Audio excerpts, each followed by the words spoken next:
2 సంవత్సరాల రేవంత్ రెడ్డి పాలన చూసిన తర్వాత ప్రజలు ఎవరైనా మాట్లాడిస్తే పాపమే ఉన్నదిగా, నోట్ల నుంచి బూతులే వస్తున్నట్టున్నాయి. ఎవరినైనా ఎట్లుంది రేవంత్ రెడ్డి పాలన అంటే కొన్ని సందర్భాల్లో చెవులు మూసుకోవాల్సిన పరిస్థితి ఏర్పడ్డది.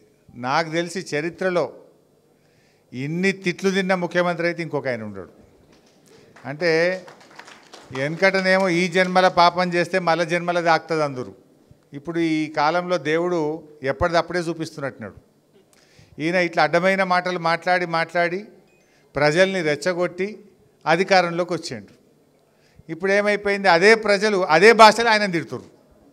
మరి చెల్తుందా? ఏం చెప్పిండ్రు వాళ్ళు? 6 గ్యారంటీల కార్డు ఇచ్చి ఇది భద్రంగా పెట్టుకోండి, 100 రోజుల్లో అన్నీ అమలు చేస్తామన్నారు. 100 రోజులే ఆ కార్డు మంచిగా పెట్టుకోమన్నారు. ఇంకా బాండ్ పేపర్ మీద రాసిచ్చారు. వచ్చింది ఆ చెల్లె మహాలక్ష్మి,